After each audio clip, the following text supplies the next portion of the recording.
donc ci gàttal ñoo ngi leen di gërëm ci seen teewaay di wax ni rek dañoo woote jataay bi pour waxtaan ak Sénégal yépp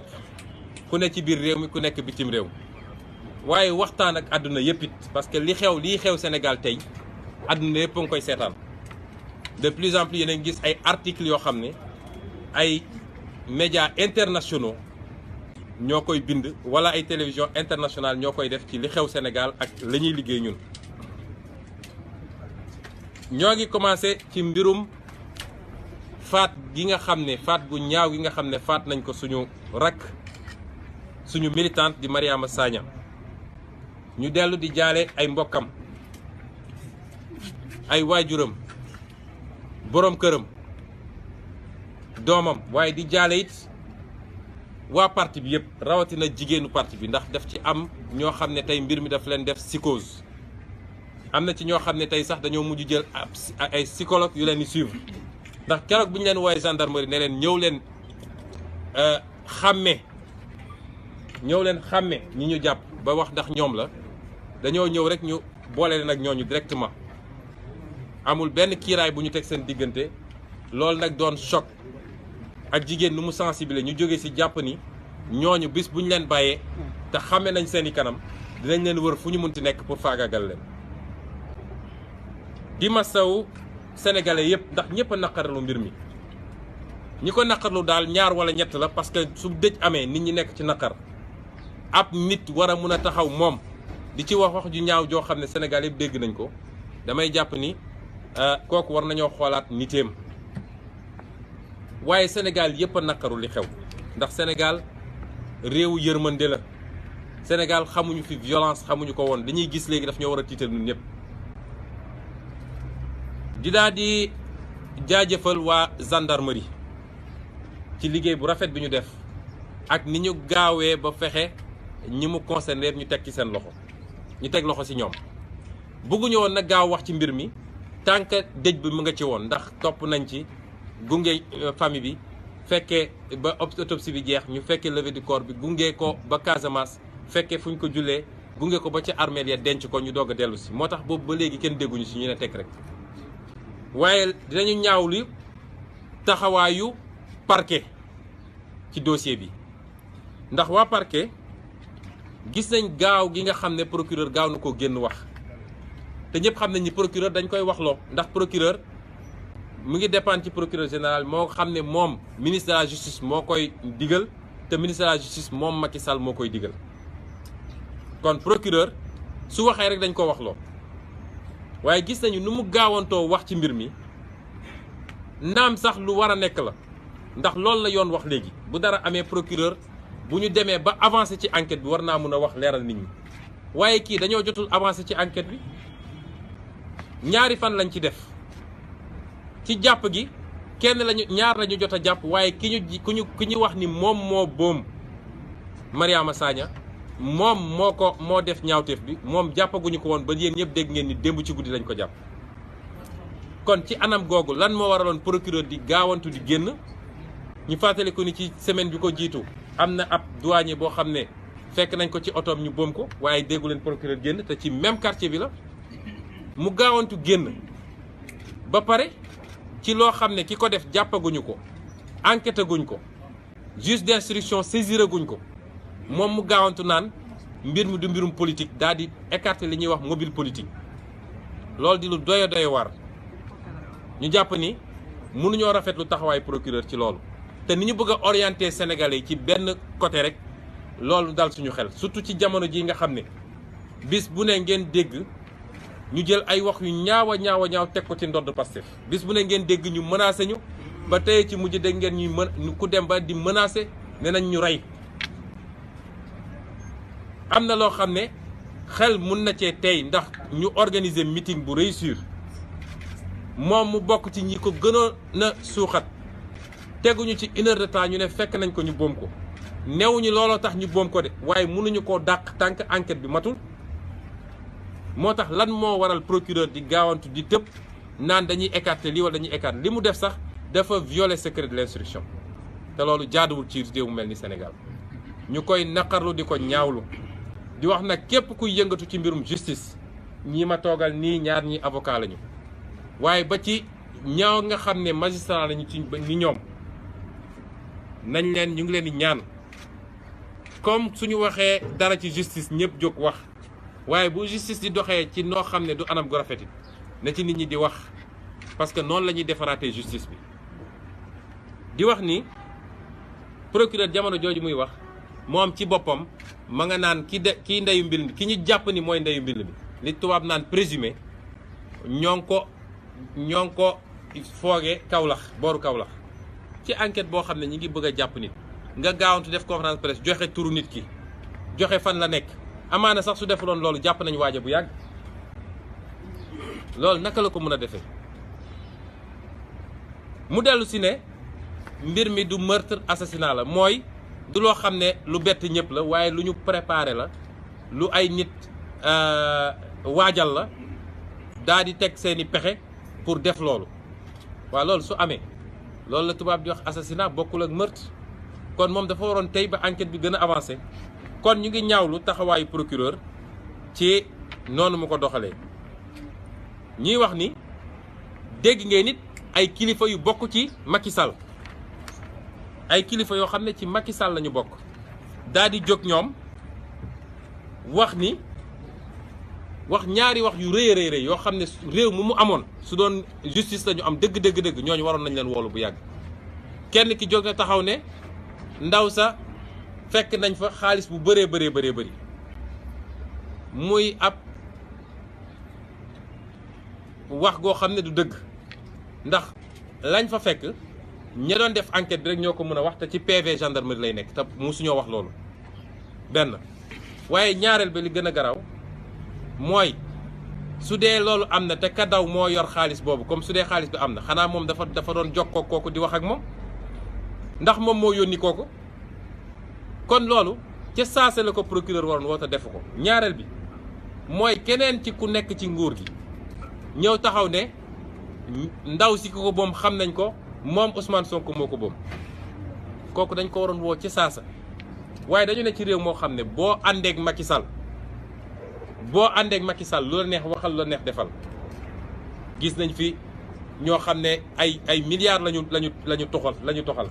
ñu jàpp leen fii ci ay rapport tey ñu ngi nii ànd ak Macky Sall di gundaandaat di organiser ay meeting gis nañ fi ñu wax ay njombe yoo xam ne tey rek nit wax na ba ne nañu assassiné Ousmane Sonko dara du ci mujj parce que Macky Sall la àndal waaye ku fi opposition waxuma la sax nga wax waaye soo ju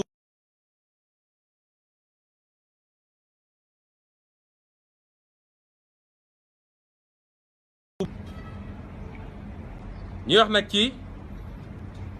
lii ngeen gis ni yëpp nag bu leen jàpp ni hasard la ay fan a ngi nii wala ay weeri weer te ñoo ngi koy defee ci fi gën a kawe ci nguur gi suba gu jot suñu toogee ñu ngay utiliser renseignements généraux yi ñu ngay utiliser tous les services de l'État ñu ngay dem ci administration yi di enquête fu ne ñu ngi fay dem lenn rek moo leen tax a jóg naka la ñuy def ba pexeel Ousmane Sonko naka la ñuy def ba Ousmane Sonko balaa élection présidentielle ñu dugal ko ci kaso bi suba ba ngoon jot ci loolu lañ nekk comme lott nañu nag ci dem topp sama carrière dem ci entreprise yi ma mus a vérifier dem ci nit ñi fu ne ñu dem naan est-ce que jël na fi xaalis wala fu ñu dem ñu ne leen kooku musuñoo laaj fukki dërëm léegi lii moo leen dese nu ñuy fexe ba sosal ma nu ñuy fexe ba am fu ñu jaar pour kii lii ñuy wax nii naan ay xaalis fekk nañ ko faak ñii naan jihadiste ak ñii la lépp ci ab complot la boo xam ne ñun ñi ngi xool ni sañ nañu fexe ba am lu ñu dugal suñu biir kër moo xam drogue la moo xam xaalis la moo xam fexe ba yebal nit mu dugal fa ëllëg ñu yónni ñu gaawantu yónni alkaati yi ñu ñëw ne fekk nañu lii ci kër Ousmane Sonko wala ñu bàyyi suñuy manifestation yi ñuy organiser ñu fexe ba def fa lu ñaaw a ñaaw fexe ba am ñu ko jiiñ ci ñun ne nag Ousmane Sonko mooy responsable bi parce que moom mooy président parti bi ci pexe yooyu la ñu nekk suba guddi suba ngoon ña nga ca dañuy réunion ba ay 4 heures du matin ci nu ñuy def ci loolu te lu ñu def nag yéeg nañ ko ñoo ngi sant yàlla moo tax situation bii ni mu mele moo tax ñun bind nañu Aly Ngouille Ndiaye bataaxal ndax moom ci boppam dégg ngeen ko en tant que ministre de l'intérieur yor police yor gendarmerie yor lenn ci police ak lenn ci gendarmerie yor renseignements généraux lu ne mu yor ko mu am sañ-sañ taxaw ci rajo menacé ma man Ousmane Sonko moo tax ñu bind leen bataaxal ñoom gouvernement bi ne leen suñu sécurité yéen a ko war a assurer ni Ablaye Wade defoon ak yéen 2012 ba envoyé la yow Macky Sall ay waa élément wu GIGN ak élément BIP ñu assurer sa sécurité la même chose lañu réclamer fu mu toll nii lu ko mooy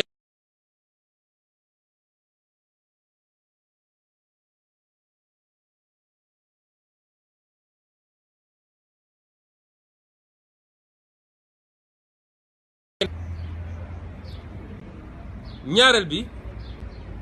mooy la xew damay tënk rek ci wolof ñaareel bi mooy la xew Casamance la xew Casamance yéen ñëpp gisal ngeen ko seen bopp mooy xëy nañu yónni fa ay alkaati lan mooy yoonu alkaati ci fichu parrainage alkaati dem nañu Lindiane ci quartier bi gën a peuplé Ziguinchor fekk fa Seydina Badji bi nga xam ne moo yor collecte bi ay témoin fekke ñu ne ko jox ñu fichu parrainage Ousmane Sonko mu ne leen joxuma ko ba ñu waxee ba wax mu ne leen toxal naa ko ma nga ca siège ba ñu dem siège ba ñoo ñu ne new fa ñu dem sama kër waayjur bu jigéen muy suñu kër ñun ñëw ne nañ leen jox fichu parrainage ñu lànk ne duñ ko def la woon seeni yéene ñu toog teg ci ñaari fan ñu daal di convoqué ñooñu ñëpp lu mat juróomi nit kon xam nga lu juróomi nit seede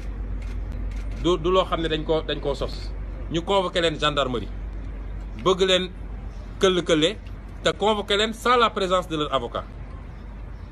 déglu leen signaloo leen ay PV ñooñu la ñu waxoon yëpp ñu jaaraat si yàlla may leen balaa ñuy jógee gendarmerie ba gendarme yi ñëwoon foofa jóg demoon mission dellu si ñu woo commandant bi ne ko gendarme yii ñoo ñëwoon suñu kër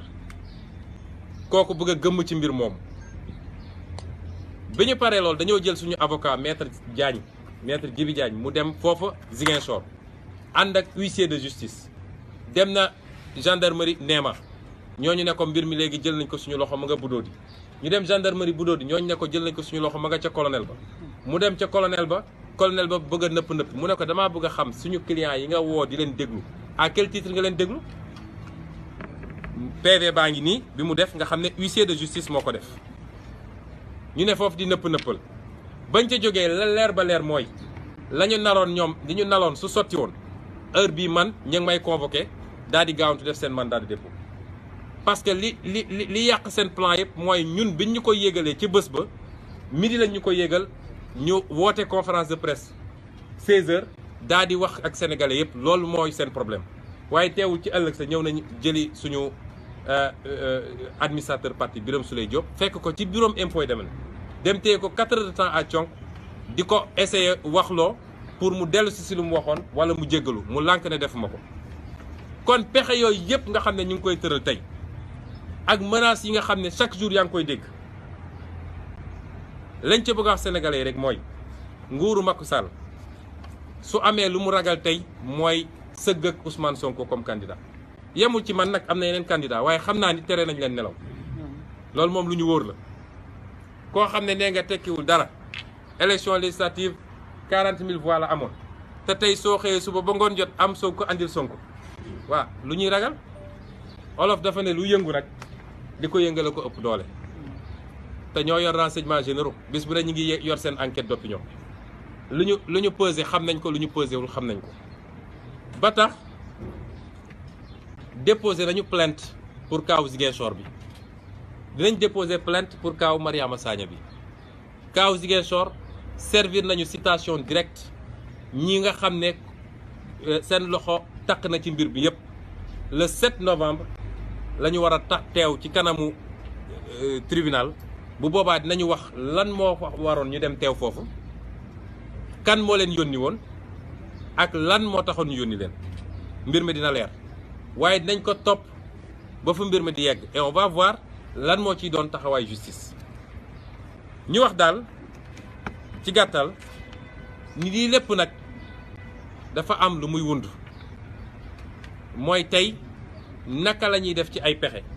soo bëggoon jot ñi ngi liggéey ci loolu pour lancé bi nga xam ne Pastef am na ko ay milliers de sénégalais muy ci àll bi muy ci taax yi muy jigéen ñi muy góor ñi muy intellectuels yi muy diaspora bi waaye surtout muy ndaw ñi nga xam ne tey ñooy 62% de la population noonu ñuy fàqee di ñëw ci Pastef defe naa moo xaw a yëngal seen i mbir. ma wax nag ci lu gàtt ni am na yoo xam ne ñu ngi koy essayer gëmloo sénégalais yi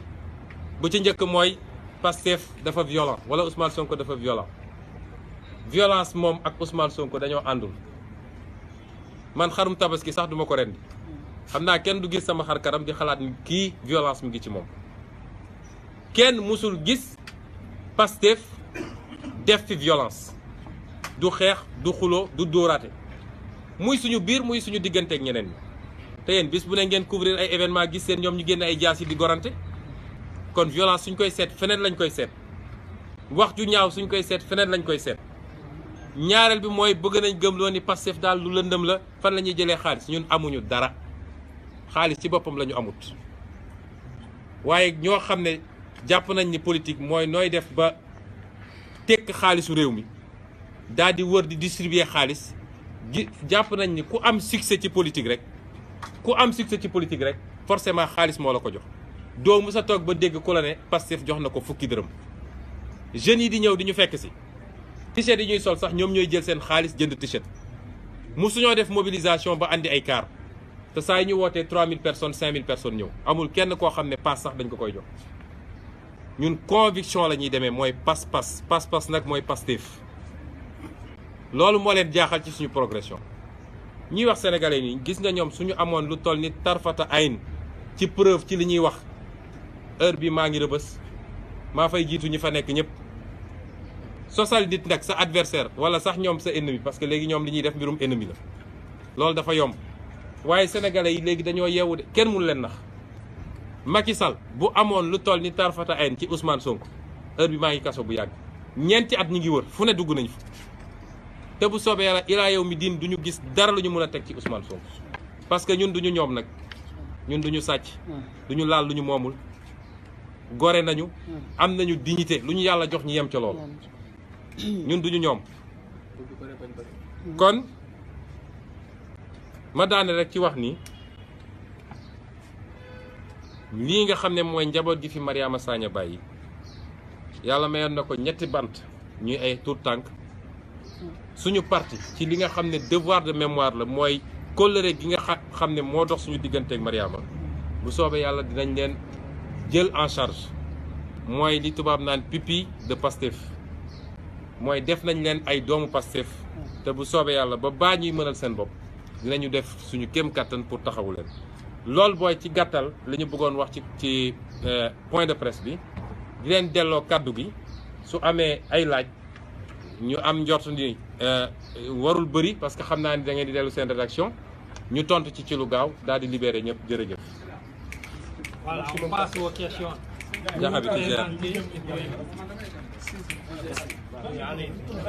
Micro, vamos a ana micro.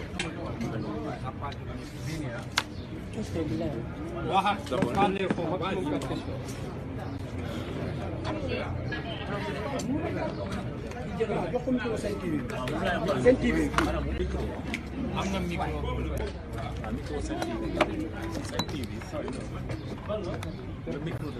kii mooy joxe kàddu gi joxe bi sa balaa ñu may jàppat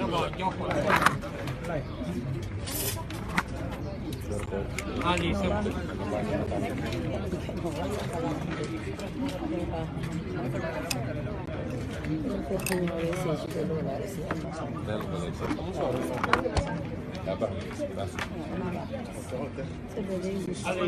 C'est rare. Bonsoir tout le monde.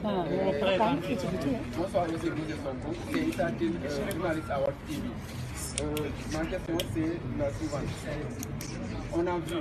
Ousmane Sonko porter plainte pour tirer au clair, pour même que la justice tire au clair l'affaire Ziguinchor. On a accusé Ousmane Sonko publiquement d'être terroriste et il a même essayé d'occulter ce point-là. Est-ce qu'il n'est pas temps pour Ousmane Sonko d'essayer d'éclairer la lanterne des Sénégalais sur son appartenance religieuse Et encore une fois, est-ce qu'il ne compte pas porter plainte même contre ces personnes-là que tout le monde connaît? Je peux répondre rapidement. Moi, je pense que la question est mal posée. Vous savez, ceux qui font des accusations, c'est à eux d'apporter la preuve. Si je devais être là à chaque fois que... Parce que c'est une tentative de diversion en réalité. C'est après la sortie de notre livre qu'il y a eu une panique généralisée. Et après, il y a eu des tentatives de diversion et de diabolisation. Vous croyez que moi, je suis si peu intelligent pour être là à répondre à chaque soi-disant accusation? C'est ceux qui accusent. Vous allez les voir, vous leur dites, apportez vos preuves. Mais moi, je n'ai pas à répondre à des accusations farfelues. Vous savez, le terrorisme est un crime. Un État qui a des preuves que vous êtes terroriste, il vous met en prison. Je suis là, libre, je vote à toutes mes occupations. Alors demandez-leur, mais vous foutez de nous? Vous avez un terroriste dangereux et vous le laissez circuler comme il veut. Je l'ai dit l'autre jour, effectivement, nous les terrorisons eux.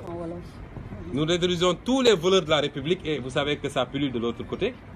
Parce que nous dénonçons leur forfait, nous faisons des révélations. Les vraies questions qui doivent être posées, monsieur le journaliste, il faut que nous, au Sénégal, nous refusions la diversion. J'ai écrit un livre de 275 pages sur les forfaitures dans la gestion de notre pétrole et de notre gaz.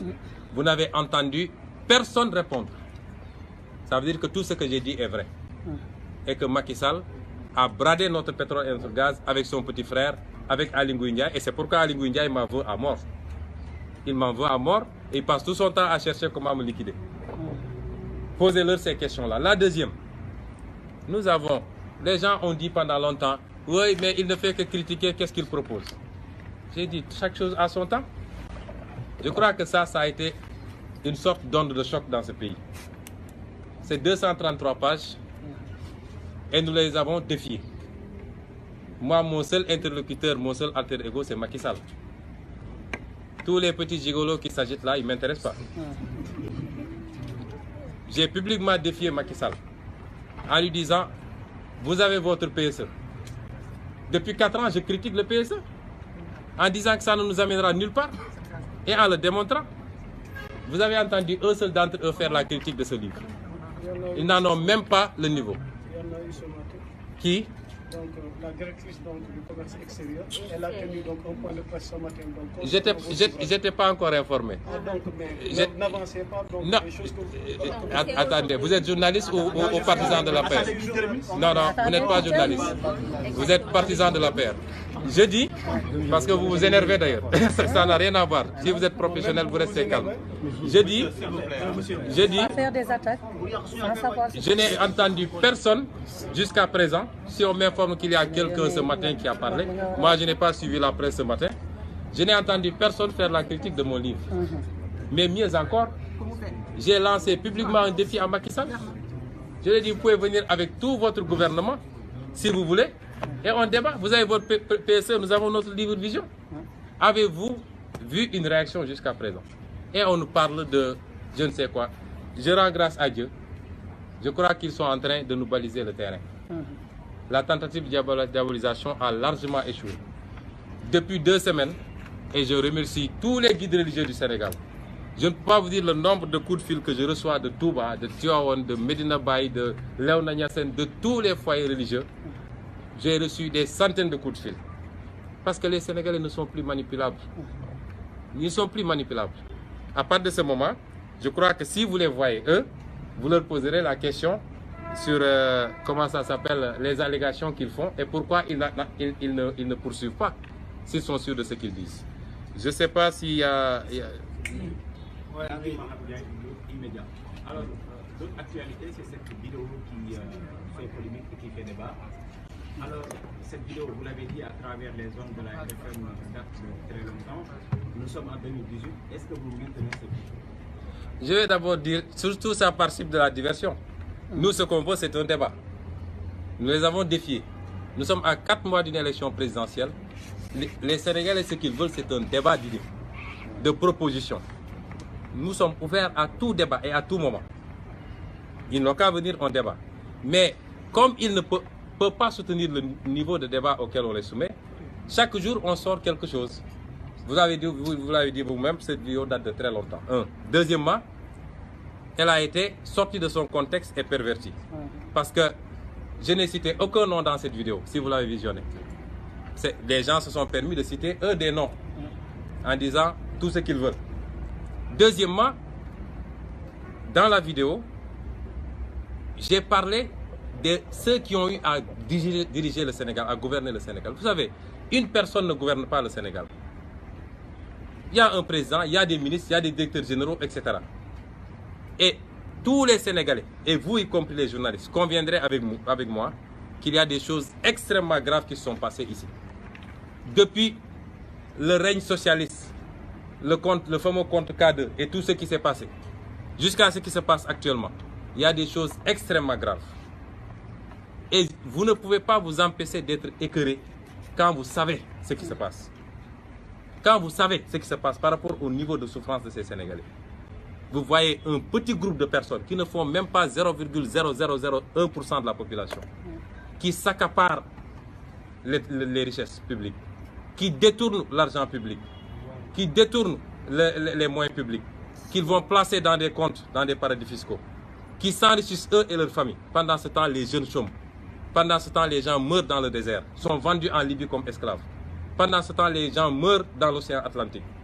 Pendant ce temps, les gens meurent dans les hôpitaux, dans les couloirs des hôpitaux, parce qu'il n'y a pas de prise en charge. Des femmes meurent en étant transportées sur des charrettes en milieu rural pour aller s'accoucher. Quand vous savez tout ça, quelquefois, vous ne pouvez pas ne pas être écœuré. Aujourd'hui, j'ai personnellement, moi, saisi le procureur de la République qui ne réagit pas. J'ai saisi l'IGE qui ne réagit pas. J'ai saisi l'OFNAC qui est le seul à réagir sur une affaire grave de détournement qui concerne Mamour Diallo, directeur des domaines et membre éminent de la paire, qui n'est pas à son coup d'essai parce qu'il a été épinglé par d'autres rapports, notamment l'IGE, la Cour des comptes. Une affaire de 94 milliards, imaginez-vous. 94 milliards. Assis sur du faux, c'est à propos du foncier, assis sur du faux pour enrichir 1 ou 2 hommes d'affaires, 3 ou 4 hauts fonctionnaires, 4 ou 5 politiciens. Qu'est-ce que vous pouvez faire avec 94 milliards avec le peuple sénégalais, avec les jeunes, avec les hôpitaux, avec. Quand vous vivez ça tous les jours, quand vous avez l'information, vous êtes écœuré. Et je considère que ça, c'est des crimes graves qui sont commis contre le peuple sénégalais. C'est dans ce contexte-là que je me suis prononcé. Maintenant, l'objectif, c'était de me mettre en mal avec le peuple sénégalais. Je ne pense pas qu'il sera atteint, il n'est pas atteint. Mais c'est aussi de me mettre en mal avec l'opposition, avec qui je partage un cadre.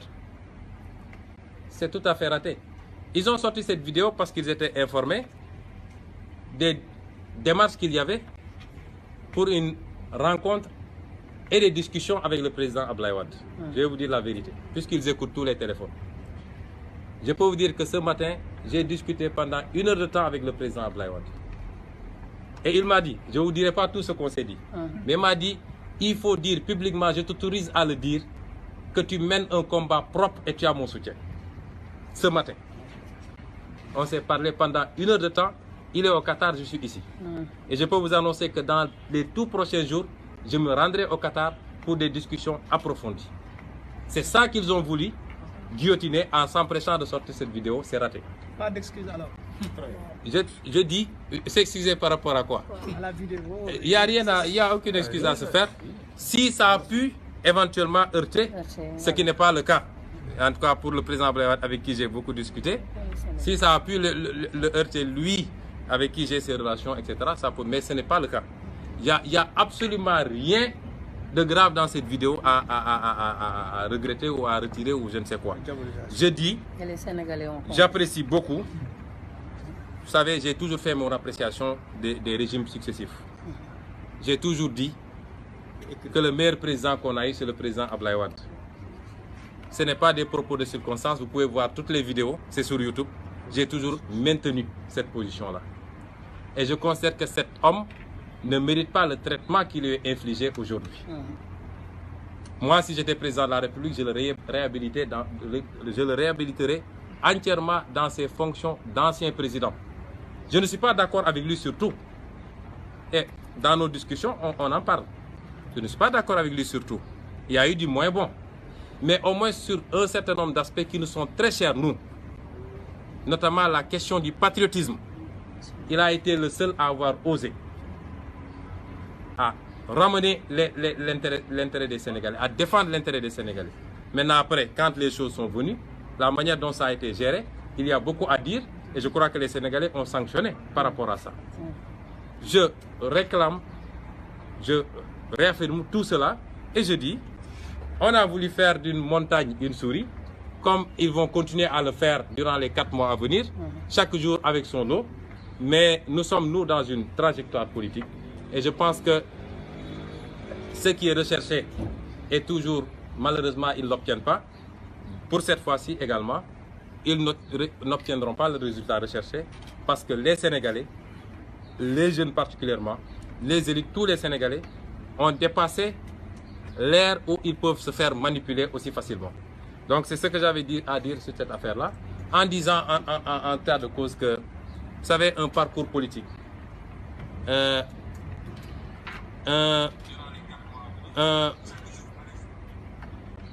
un parcours politique n'est jamais lisse à 100%. Surtout en période préélectorale et électorale. Il y aura des hauts, il y aura des bas. On ne peut pas juger l'action de Ousmane Sonko et l'action de Pastef sur un axe ou sur un élément. Vous voyez ce qui s'est passé récemment en France lors de la campagne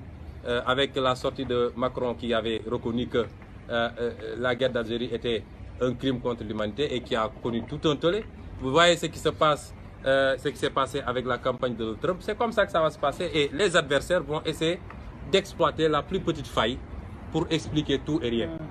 Mais nous sommes lucides et sereins et nous pouvons faire confiance au jugement des Sénégalais qui sont très lucides. Et à chaque fois qu'il y a un événement, ça nous vaut encore beaucoup plus de sympathie et beaucoup plus d'adhésion. Nous rendons grâce à Dieu. On prend une dernière question. On passe au wolof. C'est bon. wolof waaw On résume les... ñaari laaj yi ñu ma laaj bu ci njëkk defe naa suñu mbokk Walfadjri bi moo ko laaj ne li tax yu bëri yu may jiiñ naan ay fii la bokk ak lii lay def ak li tax dama cee war a wax wala lu mel noonu ma tontu ko ne dafa am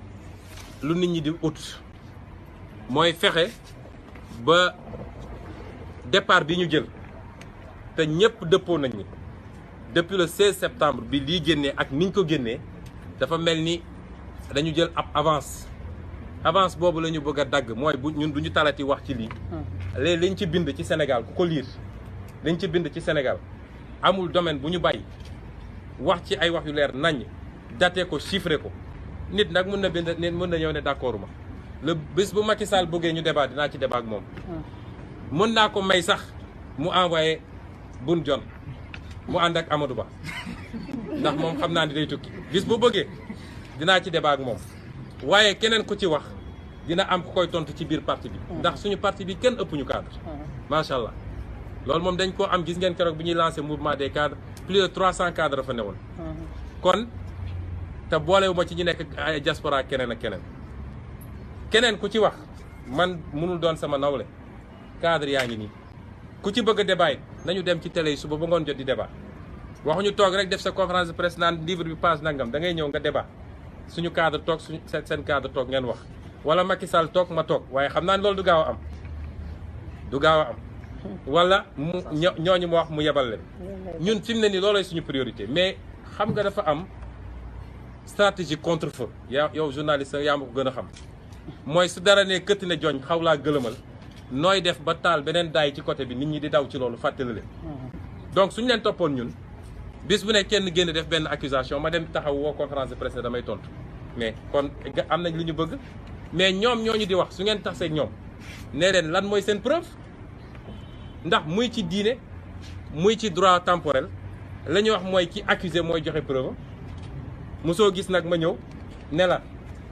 yow da ngaa sàcc ba pare ne la yow yaay prouvé ni sàcco loolu tax ànduma man ak CREI parce que CREI day ñëw ne la da lay jàpp d'abord denc la ba pare nag ñu wër àdduna nañ ñoo ngi wër ndax am nga compte bancaire wala lii wala lële alors que justice ñun li ñu jàngal mooy le principe est accusatoire kii accusé nag mooy andi ay layam waaye Sénégal nga gis ku ñëw accusé nit ba pare ñu ne kooku yow yow léegi andil sa lay loolu ñun duñ ci dugg bu ngeen dajeeg ñoom laaj leen li ñuy wax fan lañ ko teg ak lu tax loolu bu dee am na Ousmane Sonko nekk fii di dox ay soxlaam di def ay conférence de presse am di tukki ak yooyu pourquoi loolu su dee am na te am nañ ci lu toll ni puso ci preuve li tax Ousmane Sonko nekk ni question boobu ngeen war a laaj bis bu ngeen ko laajee su ngeen amul tontu di ngeen xam fu dëgg nekk la ci des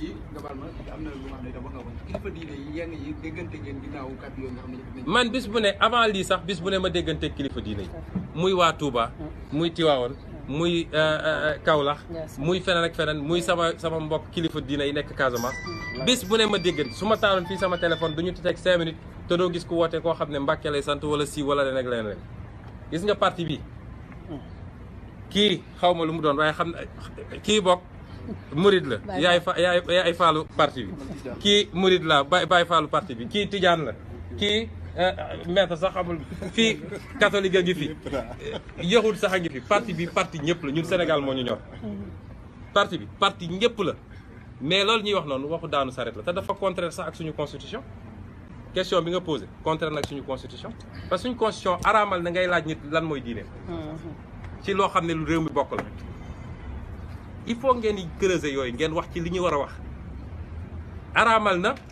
parce que parti amoo droit parti nekk parti religieux wala parti régionaliste kon pourquoi nit nekk ci parti ñu ne ko yow lan nga doon foofu déjà problème am na fa mais gis nga ñun xarit yi ñëpp lañu macha allah dañ maa bëgg boo xam ne man sax damay am kersa lu xew ñu yëgal ma muy ak foyer religieux bu mu mën a nekk kon loolu peine perdue la mënuñ ñoo boole kenn ndax réew mi ko bëgg a defar da nga koy defar ak sénégalais yëpp da nga koy defar ak kilifa diine yi soo duggee ci livre bi li ma proposé ci diine gisaguma ko fi proposé ndax proposé naa ci livre bi ne rapport diine ak état dañ ko war a institutionnaliser suñuy voté budget assemblée nationale ñu voté budget culte ne 100 milliards wala 150 milliards budget culte la lii day dem ci njàngale daara yi ak église ba lii day dem ci defaraat jàkka yeeg defaraat egsi lii day dem ci màggal lii day dem ci gàmm mu bañ a doon loo xam dañ koy bàyyi président yor ay maletam ñu naan fonds politique su demee naan woo ku nekk di jox naan mais ñu institutionnaliser bind naa ko fi ma dellu ci loolu ne bu ma yàlla joxoon réew mi bu ñu ko yàlla joxoon ay au conseil xaw ma la nag lan yu bëri yooyu ñu créé te kenn xamul lu mu doon mais dañ ko fiy dindi assemblée nationale mooy am bu ñu libéré nag proposition yaa ngi fi ak benn organe boo xam ne kilifa diine yëpp dañ fay am représentant bu dara amee ci réew mi ñu ne découvrir nañu pétrole wala gaz wala nangam ñu bind fan lañ ko découvrir lan mooy quantité yi naka la demee et cetera ñiy wax arabe ñu laaj ñu def ko ci arabe ñiy wolofal ñu def ko ci wolofal ku ne ñu jox la ne leen nag dañoo bëgg ngeen wax ñu lan moo ciy seen xalaat noonu ngay associé kilifa diine yi tey ku bëgg a développer mbay ci Sénégal soo ci associé wul kilifa diine yi doo développer mbay parce que la ñuy bay ci àll bi kenn bay ko fi kon ku bëgg a gëmloo nit ñi nit mën ngaa yor Sénégal te doo sukkandiku ci kilifa diine yi ana Senghor sax nga xam ne bokkuñu woon diine mais ci kilifa diine yi la sukkandiku kon yooyu ay waxu kacaw la yoo xam ne amul bopp amul genn mais li may ñaan suñu bokk journaliste yeeg delloo leen ko ci ñoom ñu ko wax su ngeen demee Sénégalais dañoo waroon génn def marche ne état du Sénégal nag état bu irresponsable ngeen parce que nu ngeen mën a am ay terroristes yu doxantu ci réew mi ngeen seetaan leen ça veut dire que ñun bombe mën na kalaate fii à tout moment maintenant nag waxoon naa ko keroog ñoom moom dañ leen terroriser càcc yi ñu nekkee randal gi ñu nekkee ñaawtee fi ñuy def te ñu koy yéegal Sénégalais yi loolu moo leen terroriser su dee loolu rek ñun d'accord nañ ma tontu nag ci ki laaj léegi ci li jëm ci vidéo bi ñu génnee te defe naa démb ak tey andi woon na tuuti wax wala wax ju bëri sax mu laaj lan lañ ci mën a wax benn moom sax wax na ko loolu man xaw ma sax ca ban jamono la xam naa ne daal nu mu tuuti ay weer la première question bi ñu war a poser mooy lan moo tax ñu génne ko tey parce que li ñu bëggoon gëmloo Sénégalais yi mooy lu ma wax démb la wala barki démb mu ànd ak contexte bii ñu nekk depuis le 16 bi suñu livre bi génnee gars yi mel ni ay jinne yoo libéré ku nekk di tëb di dal man de léeg-léeg nit di wax dama naan est-ce que muucu woon ay mbir wala fikiruñu ko donc contexte boobu ak li ci tegu mooy nañuy fexe ba diaboliser ñu am na démb ku ma ne diaboliser bi dee ko wax ci olof pour ñëpp xam mooy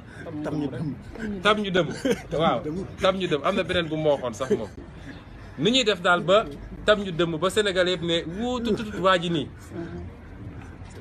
dëkkal nañ ñu fi MFDC dëkkal nañ ñu fi Daesh dëkkal nañ ñu fi nu mu tudd jihadiste dëkkal nañ ñu fi violence ne dañoo violent waaye c'est dafa arrogant. ak arrogance voilà xam nga Sénégal moom wax dëgg mooy arrogant bon xam naa ni benn góor daf ma ne fii ak élection yi moom Ousmane Sonko ëmb na rek nga dul dégg ma ne ko loolu sax naa ko dégg góor mu ne ma kon wasin na lañ dul wax ma ne ko dinañ ko wax ba pare génne liir bu tooy xépp ne ñoo ngi ko fekkoon fële alors mais ci contexte boobu lañ ko génne may wax ni d'abord lu yàgg la ñaareel bi mosuñoo toog ba suñu xel dem ni dañoo war a jël Masamba wala Mademba boom ko ñi nga xam ne rek ñi ngi tëb di dal su dee dañoo tiit ah defe naa mun nañu dalal seen xel kenn du leen boom waaye nag kenn ku nekk lañ la dénkoon nga yor ko wallahi bis dina ñëw di nga rendre compte de parce que dafay yomb trop li nekk ci réew mi duñ ci dugal suñu loxo parce que ñun duñu ñoom justice dañ koy libérer gis nga corps de contrôle yi bind naa ko fi benn corps de contrôle dootul rattaché à la présidence de la République du IGE du Cour des comptes mi nga xam ne chancellerie lañ ko rattaché ñëpp dañ leen di libérer ñu am seen autonomie budgétaire seen autonomie d'action mun a def seen i programme dem def seen i audit suñu paree yóbbu ci procureur su procureur yéexee di yox-yoxi bind naa ko ci livre ñu may leen ñoom ñu tëb procureur saisir directement le juge waaye defe naa du soxla sax ay audit yu bëri ndax li fi nekk ci rapport ku ko génne woon faxas rek mbir mi léegi mu leer loolu coow yi nga gis yëpp nag loolu mooy seen ragal waaye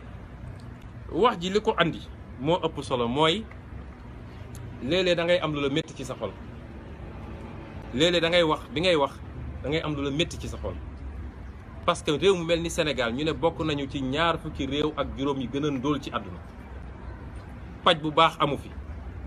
lekk gu baax amu fi dëkk gu baax amu fi école publique amu fi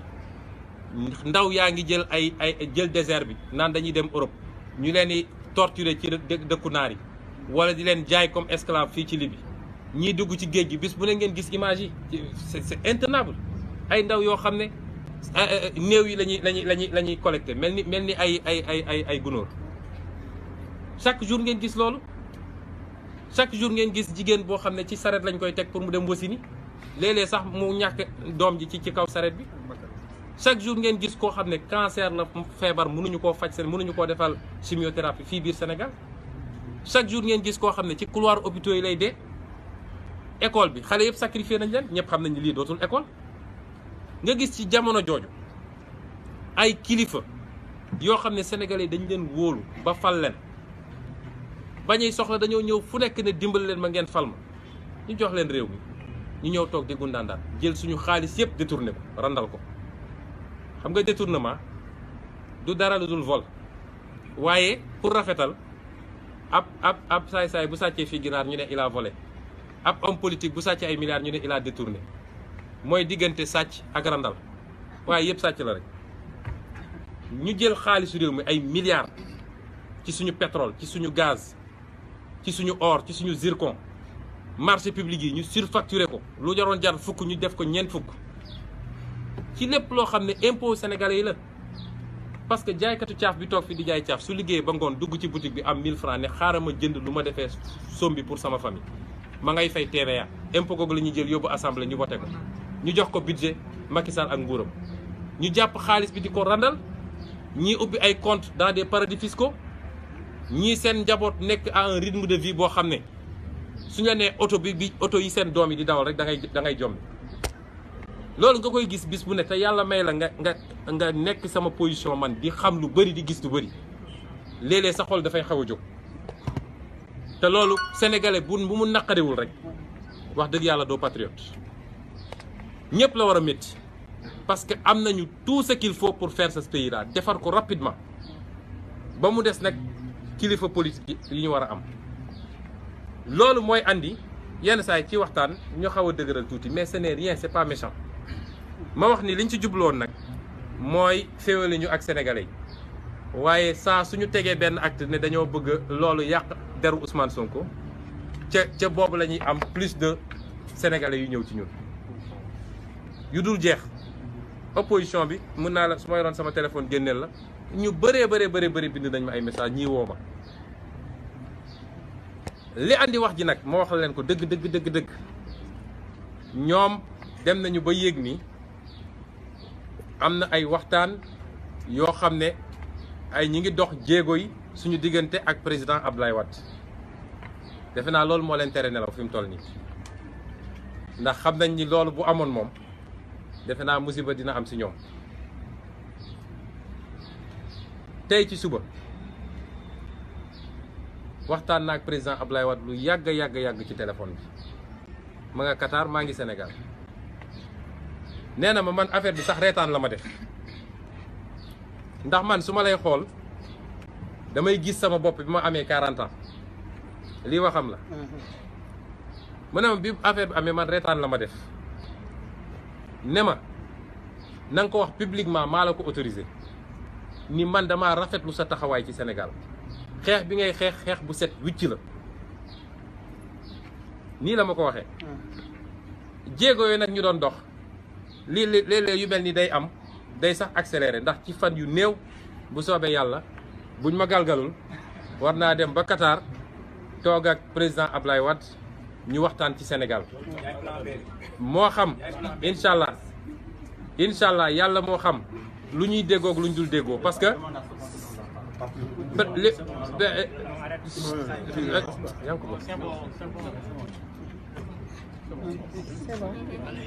le plus important man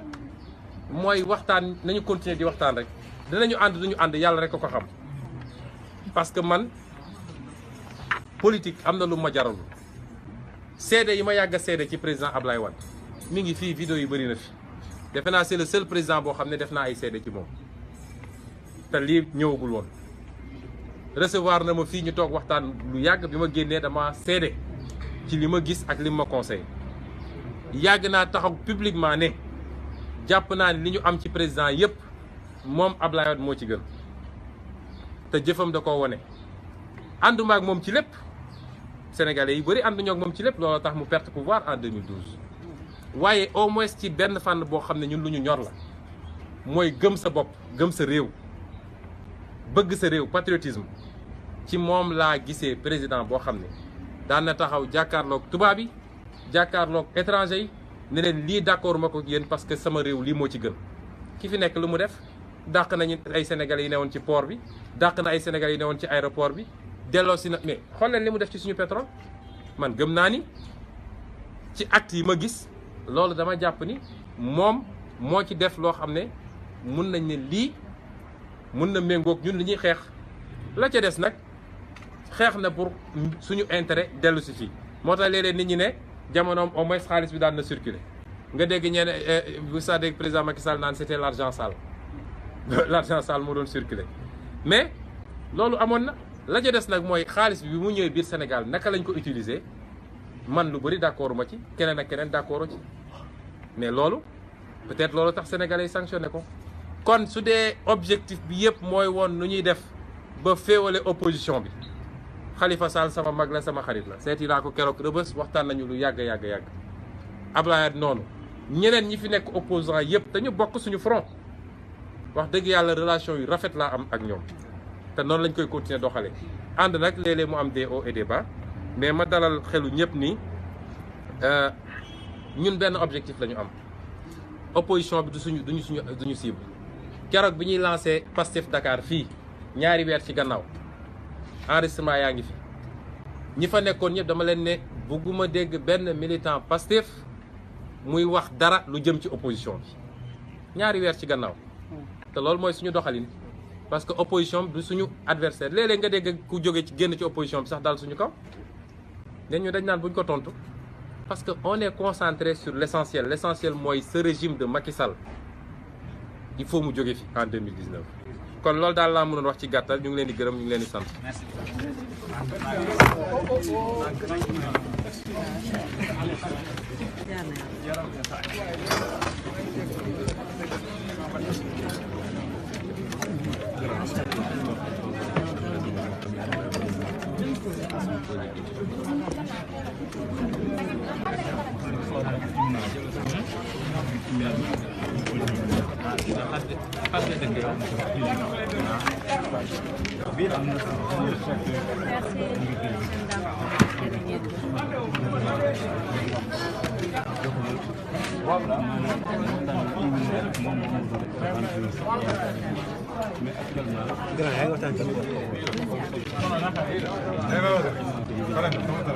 Gracias.